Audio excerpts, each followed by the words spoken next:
अल्लाह का एहसान कि उसने हमें और आप सबको दयारे आला हज़रत में हाजिर होने का मौका अता फरमाया।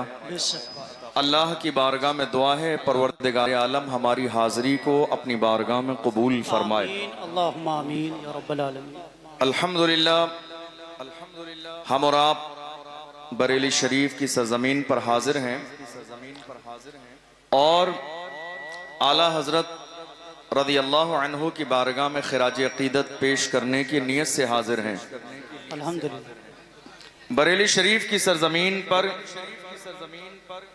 पूरे हिंदुस्तान में से कोई भी खतीब या कोई शायर अपनी खिताबत के जौहर दिखाने के लिए हाजिर नहीं होता है, बल्कि यहाँ जितने भी लोग आते हैं वो अपनी बैटरी चार्ज करने के लिए आते हैं और जो यहाँ आ जाते हैं साल भर का उनका काम बन जाता है। बैटरियां चार्ज हो जाती हैं इमाम अहले सुन्नत की बारगाह से।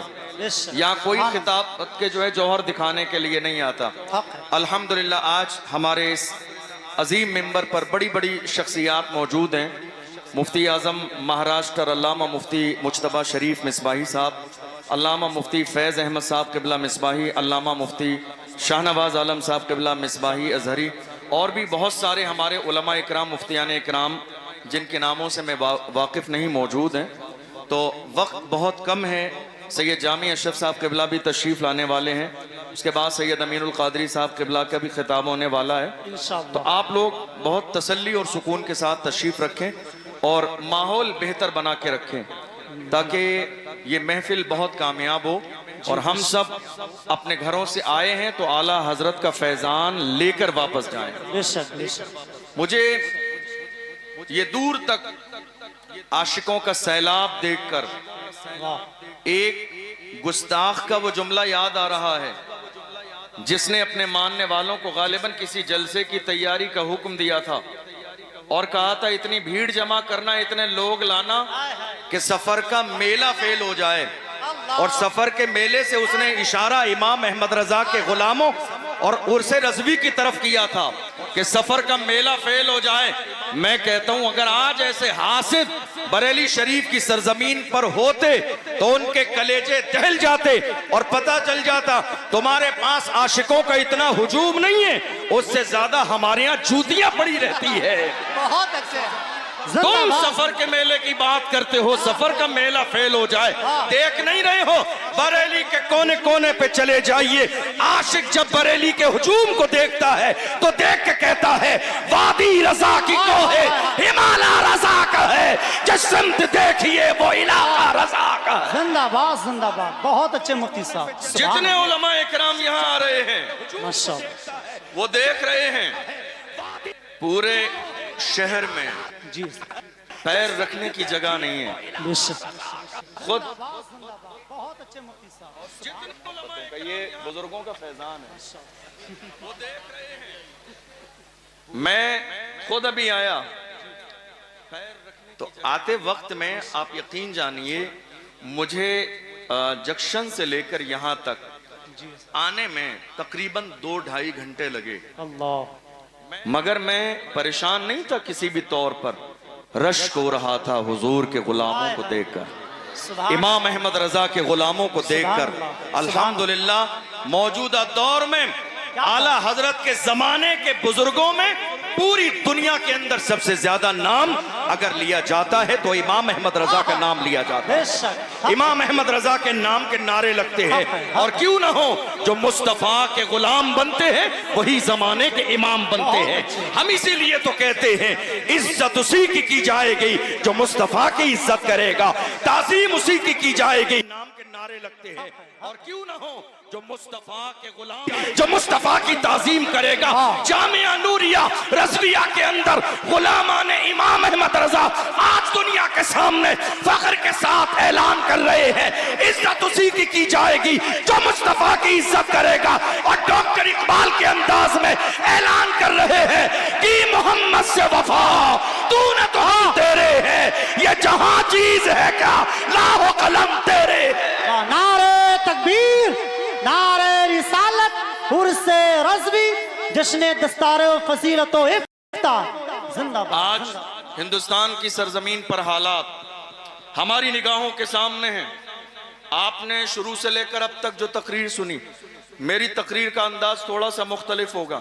मेरी कोशिश हमेशा ये होती है कि हम हालात पर बात करें, ताकि हमारी कौम जब मरकज़ अहले सुन्नत से जाए तो ये पैगाम लेकर जाए कि मरकज से हमें डराया नहीं जाता है, बल्कि हमें यह मिजाज दिया जाता है, जिंदा रहना है तो फिर मौत से डरना कैसा, जिंदा रहना है तो फिर मौत से डरना कैसा, जंग लाजिम हो तो लश्कर नहीं देखे। क्या बात है, जिंदाबाद जिंदाबाद। आज हिंदुस्तान के कोने कोने पर देख लीजिए आप, हालात बिगड़े हुए हैं। जिधर देख लीजिए हुजूर की शान में गुस्ताखी, जिधर देख लीजिए मस्जिदों को तोड़ने की प्लानिंग, जिधर देख लीजिए मस्जिदों पर बिल्डोजर चल रहे हैं, जिधर देख लीजिए मदरसों में ताले लगाए जा रहे हैं, जिधर देख लीजिए हमारे उलमा की जबानें बंद करने की कोशिश की जा रही है। और ये कोई नई बात नहीं है, हर जमाने में ऐसा हुआ है। सलमान साहब कई महीने जेल में रहे, और अभी हमारे एक आलिम हजरत मौलाना कमर गनी उस्मानी साहब जेल की सलाखों के पीछे हैं। दुनिया ये सोच रही थी कमर गनी उस्मानी को जेल की सलाखों के पीछे डाल देंगे, हौसले टूट जाएंगे, मगर कमर गनी उस्मानी ने बता दिया मैं उस्मान का बेटा हूँ, जिसने सब कुछ रसूलुल्लाह के कदमों पर कुर्बान किया है। मगर दुश्मनों से न कल समझौता था, न आज समझौता है, न सुबह कयामत तक समझौता है। जिंदाबाद जिंदाबाद, बहुत अच्छे। आज हमारी कौम का अलमिया ये है कि हमारे लोग भूल गए हैं, जो कौम की क़यादत करते हैं उन्हें लोग भूल जाते हैं। नहीं मेरे अजीजों, प्लान भी कीजिए कमर गनी उस्मानी साहब के साथ और दुआ भी कीजिए अल्लाह उन्हें रिहाई नसीब फरमाए। आमीन अल्लाहुम्मा आमीन। हम नहीं सोचेंगे तो कौन सोचेगा? हमारे दिल में दर्द नहीं होगा तो किसके दिल में दर्द होगा? हम नहीं बोलेंगे तो कौन बोलेगा? आपको मालूम है, मैं हिंदुस्तान के शहरों में अलग अलग जब जलसों में जाता हूँ और इस तरह की बातें खुल के करता हूँ, तो कई लोग हमारे स्टाफ के भी और कई दूसरे लोग भी आ जाते हैं डराने के लिए, और मुझसे कहते हैं अरे आपकी अभी शुरुआत है, अभी नौजवान है, आप इतना खुल के बोलेंगे, हमें ऐसा लगता है कि आगे कहीं आपके लिए मुश्किल ना हो जाए, आप इतना खुलकर बोल रहे हैं। आखिर आपके पीछे कोई बहुत मजबूत बैकग्राउंड है जिसकी बुनियाद पर आप दबते नहीं हैं, खुल के बोलते हैं। मैं ऐसे लोगों को बड़े प्यार से कहता हूँ, अगर मेरे बैकग्राउंड की बात सुनना चाहते हो, तफसील बता दूंगा तो कलेजे दहल जाएंगे। आप मुझसे कह रहे हैं दबते नहीं है, अरे सुनो, क्या दबे जिस पे हिमायत कहो, पंजा तेरा शेर को खतरे में लाता नहीं कुत्ता तेरा। नारे तकबीर, इश्क मोहब्बत, इश्क मोहब्बत। जामिया रज़विया बाकरगंज बरेली शरीफ। वाह वाह वाह। आज हालात ऐसे हैं, मुल्क के कोने कोने में खौफ फैलाने की कोशिश की जा रही है। हमारे जवानों के सीने में खौफ पैदा कर दिया गया। अल्लाह। आपकी तवज्जो है मेरी बात पर? जी हज़रत। तवज्जो है आपकी? जी हज़रत। क्या ऐसा हुआ या नहीं हुआ? जी। क्या खौफ नहीं फैलाया गया? क्या आज खौफ नहीं है लोगों में? है। बाज़ाब्ता प्लानिंग के साथ खौफ फैलाया गया।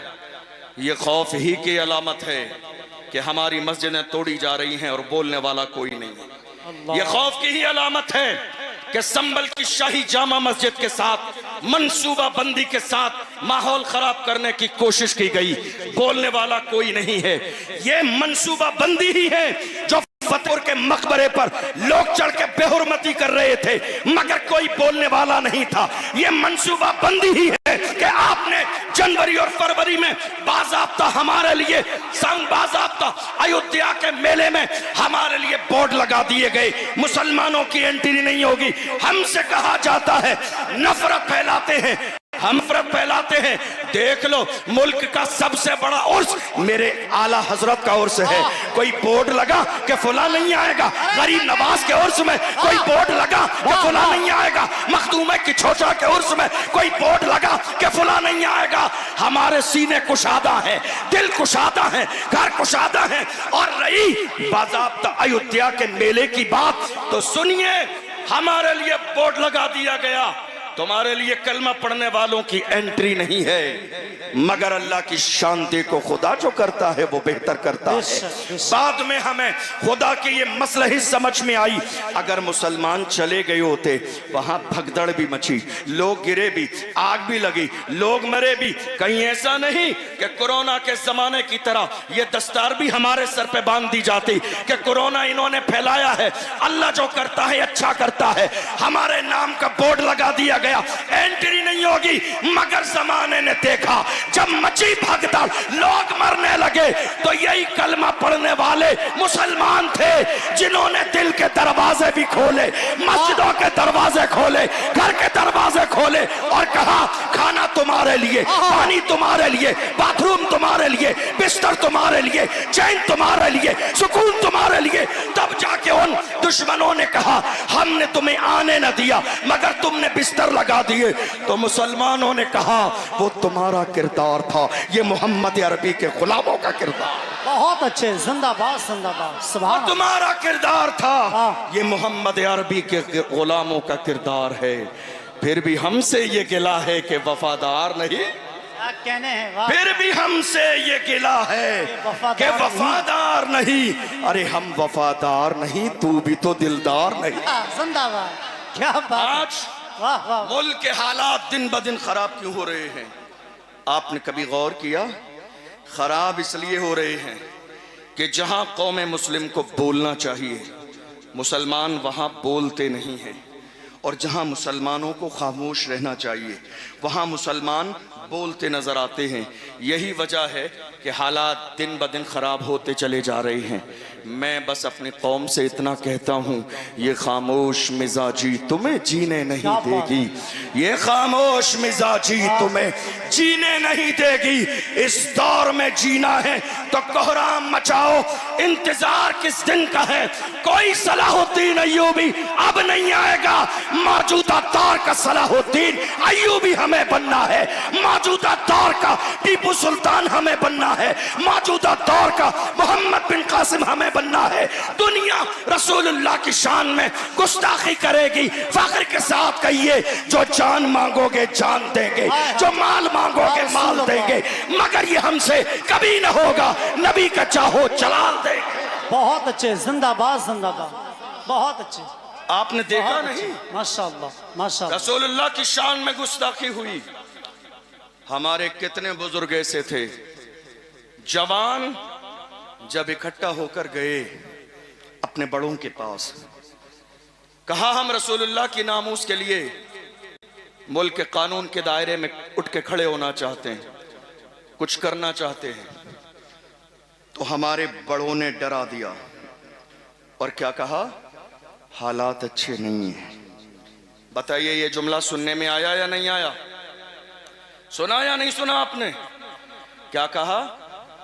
हालात अच्छे नहीं है। जवान खड़े हुए, बिठा दिया गया, जवानों का हौसला बुलंद हुआ, डरा दिया गया। जवान रसूलुल्लाह की नामूस के पहरेदार बनने के लिए आगे आए, उन्हें डरा के खामोश कर दिया गया। हालात अच्छे नहीं है। मैं तो ये जानना चाहता हूं हमारे लिए हालात अच्छे कब थे? हमारे लिए हालात अच्छे कब थे? हमारी तारीख रही है जब 313 थे तो लरसता था जमाना, जब 313 थे तो लरसता था जमाना। आज हम करोड़ों हैं तो करते हैं गुलामी। और आप समझ रहे हैं, मेरी बात की आप हिमायत करेंगे, जो कि यहां बैठने वाला या खड़े होने वाला हर शख्स इस परेशानी से दो चार है। ये जो कौम मुस्लिम गुलामी कर रही है, ये अपनी ही कौम में छुपे हुए दलालों की वजह से, अपनी ही कौम में, अपनी ही कौम में छुपे हुए दलालों की वजह से। और हाल ये है, कौम के जवानों को पकड़वाना भी इनका काम है, लिस्ट बनाना भी इनका काम है, फिर पैसे फिक्स कराना भी इनका काम है, फिर पैसे लेना भी इनका काम है, आधे आगे बढ़ाना और आधे अपनी जेब में डालना इनका काम है। एक कप चाय मिल जाती है, कांधे पे हाथ रख दिया दिया जाता है तो ये समझते हैं नहीं नहीं हमारी बड़ी इज्जत है, परेशानी होगी, मारा जाएगा, हमें छोड़ दिया जाएगा। मैं कहता हूं ऐ मेरी कौम के छुपे हुए दलालों, जब मारा जाएगा तुम्हारे लिए रेड कलर का कारपेट नहीं बिछाया जाएगा। डॉक्टर राहत इंदौरी ने कहा था लगेगी आग तो आएंगे घर की इज्जत में, यहां पे सिर्फ हमारा मकान तोड़ी। जो आज साहिबे मसनद हैं कल नहीं होंगे, किराएदार हैं जाती मकान थोड़ी है। सभी का खून है शामिल यहाँ की मिट्टी में, किसी के बाप का हिंदुस्तान थोड़ी है। बेशक जिंदा। सभी का खून है शामिल यहाँ की मिट्टी में, किसी के बाप का हिंदुस्तान थोड़ी है। आज हालात हमारी निगाहों के सामने हैं, हम देख रहे हैं। नारे तकबीर, नारे रिसालत, मसलके आला हजरत शहजादे सरकारे मौलाए कायनात खतीब आज़म हिंदुस्तान हजरत अल्लामा मौलाना सैयद जामी अशरफ साहब किबला, हजरत अल्लामा सैयद जामी अशरफ साहब किबला, नबी रहे सरकारे आला हजरत, नबी रहे सरकारे आला हजरत हुजूर समनानी मियाँ साहब किबला। नारे तकबीर, नारे रिसालत। देखिए हजरत पीर तरीक़त रहबर राह शरीयत खतीब हिंदुस्तान नाशरी मसल के आला हजरत शहजादे सरकार मौलाए कायनात हजरत अल्लामा मौलाना सैयद जामी अशरफ साहब की चौचवी की आमद हो गई है। नबीर सरकार आला हजरत पीर तरीक़त शेख कामिल हजरत अल्लामा मौलाना इमरान रज़ा क़ादरी उर्फ समनानी मियाँ साहब की आमद है। आप रुख़ ज़िबा की ज़ियारत करें और अदब के साथ में बैठ जाएं। मुफ्ती साहब कुबला की गुफ्तगू और फिर इंशाअल्लाह ताला सैयद साहब कुबला की गुफ्तगू होगी। बैठ जाइए माशाअल्लाह, बैठ जाएं। मेंबर शरीफ वाले भी बैठ जाएं तेजी के साथ में। हजरत अल्लामा सैयद जामी अशरफ साहब कुबला आ गए हैं, अदब के साथ में बैठ जाइए। जी मुफ्ती साहब बिस्मिल्लाह। तशरीफ़ रखिए। हज़रत सैयद जामी मियाँ साहब क़िबला तशरीफ़ ला चुके हैं। मैं अपनी बात मुकम्मल करने लगा हूँ। चूँकि तादाद हमारे मेहमानों की बहुत ज़्यादा है और हम लोग तो इस बारगाह में खादिम की हैसियत से आते हैं, तो जो हमारे जो है मखदूम हैं, जो मौलाए कायनात के शहज़ादे हैं, जिनका ताल्लुक़ अहले बैत से है, हमें और आप सबको मिलकर उनकी मेहमान नवाजी करनी चाहिए। आज बस मैं अपनी बात 2-4 मिनट में मुकम्मल करने लगा हूँ। मैं सिर्फ ये कह रहा था कि दुनिया हर कौम का सबसे कीमती सरमाया उस कौम के जवान होते हैं। दुनिया की पैगाम आपको बस सुन लीजिए, आखिरी बातें। दुनिया की हर कौम का सबसे कीमती सरमाया उस कौम के जवान होते हैं। जी हज़रत। जवान अगर सही रास्ते पर होते हैं तो कौम इज्जत की जिंदगी गुजारती हैं, और अगर जवान बुराई के रास्ते पे चले जाएं तो वो कौम जलील और रुस्वा हो जाती है। हैरानी की बात यह है कि ये कीमती सरमाया जवानों की शक्ल में बड़ी तादाद में हिंदुस्तान में हमारे पास मौजूद है, मगर अफसोसनाक सूरत हाल ये है कि हमारी कौम के जवान कहाँ हैं। देख लीजिए, रात के 3 बजे शराब के ठेके पर, रात के 4 बजे जना के अड्डे पर, रात के 5 बजे सट्टा लगाने में। याद रखिएगा, एक तरफ आप ये सारे गलत काम करते रहें और दूसरी तरफ कहें हुजूर का दामन नहीं छोड़ूंगा, तो ये 2 अलग बातें हैं। जिस कौम के जवान हिदायत के रास्ते पर आ जाते हैं वह कौम जिंदा और ताबिंदा हो जाती है। जो हाल आज मेरी कौम के जवानों का है, किसी भी दौर में मेरी कौम के जवानों का ये हाल नहीं था। मेरे कौम के जवानों की तारीख अगर जाननी है तो डॉक्टर इकबाल से पूछिए। डॉक्टर इकबाल ने कहा मेरी कौम के जवान कैसे थे, फरमाया जवान ऐसे थे डल न सकते थे अगर जंग में अड़ जाते थे, पांव शेरों के भी मैदान से उखड़ जाते थे, तुझसे सरकश हुआ कोई तो बिगड़ जाते थे, तीर क्या चीज है हम तोप से लड़ जाते थे, शान आंखों में न जचती थी जहादारों की, कलमा पढ़ते थे हम छाव में तलवारों की, हम जो जीते थे तो जंगों की मुसीबत के लिए या रसूल अल्लाह, और मरते थे तेरे नाम की अजमत के लिए। दश्त तो दश्त है, दरिया भी न छोड़े हमने, बहरे जुल्मात में दौड़ा दिए घोड़े हमने। नारे तकबीर, नारे रिसालत, मसलके आला हजरत फैज़ाने औलिया इकराम, उर्से रज़वी, इश्क मोहब्बत, इश्क मोहब्बत। प्यार मोहब्बत हुजूर समनानी मियां साहब किबला, मुफ्ती अशरफ जिलानी साहब किबला, फैजाने की चाचा शरीफ, नारे तकबीर, इश्क मोहब्बत, बस्ती बस्ती करिया करिया तुम्हारे लिए, तुम्हारे लिए, तुम्हारे लिए, तुम्हारे लिए, तुम्हारे लिए, तुम्हारे लिए, तुम्हारे लिए, हमारी अजा, हमारी ज़बान, अगर हम जिए सरकार के लिए तो हमारा जीना कामयाब, अगर हम सरकार के लिए मरे तो हमारा मरना कामयाब। मेरे हुजूर ताउल शरीया मेरे ताबा बड़े अब्बा फरमाते हैं, जिंदगी ये नहीं है किसी के लिए, जिंदगी ये नहीं है किसी के लिए, जिंदगी है नबी की, नबी के लिए। ना समझ मरते हैं जिंदगी के लिए, और जीना मरना है सब कुछ नबी के लिए।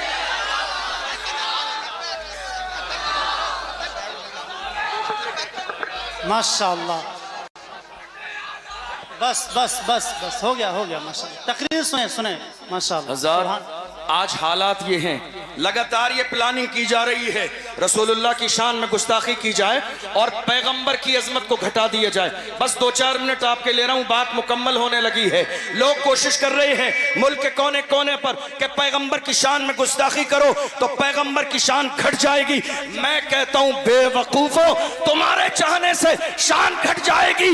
अरे हम बरेली वाले हैं, बरेली से आवाज आई है, रहेगा यूं ही उनका चर्चा रहेगा, बड़े खाक हो जाए जल जाने वाले, जिंदाबाद हश्र तक डालेंगे हम पैदाइशे मौला की धूप, मिस्ल फारस नजद के किले गिराते जाएंगे, खाक हो जाए अदू जलकर मगर हम तो रजा, दम में जब तक दम है जिक्र उनका सुनाते जाएंगे। एक जुमला हजरात, आखिरी 2 जुमले सुन लीजिए।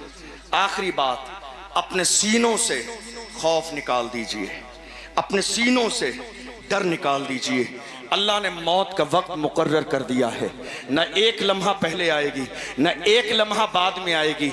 और याद रखिएगा, हमारी ये तारीख रही है बगदाद की सरजमीन पर। हजरत आखिरी 2 जुमले दे रहा हूँ, बगदाद मुअल्ला की सरजमीन पर हजरत इमाम मूसा काजिम को जब खलीफा के दरबार में बुलाया गया था, उन्हें जलील करने के लिए आए, पैरों में आलीशान जूते पहनकर इतने बड़े मजमे में खलीफा ने कहा, देखो ये रसूलुल्लाह के शहजादे हैं, आजिज़ी नाम की कोई चीज नहीं है, पैरों में आलीशान जूते पहनकर आए हैं। तवज्जो है आपकी, आखिरी जुमला तवज्जो है आपकी। का देखिए, पैरों में आलीशान जूते पहनकर आए हैं। उस वक्त में इमाम मूसा काजिम ने फरमाया, हमारा तेवर क्या थे, हमारा लेवल क्या था। इमाम मूसा काजिम ने पैर की तरफ इशारा करके फरमाया, ओ नादान, हम मुस्तफा की औलाद अपने पैरों में आलीशान जूते इसलिए पहनते हैं ताकि तुम जैसों की नजर हमारे जूतों पे रहे, तुम जैसों की नजर हमारे जूतों पे रहे। तुम इस काबिल नहीं हो कि हमारी पेशानी देखो। अस्सलाम वालेकुम।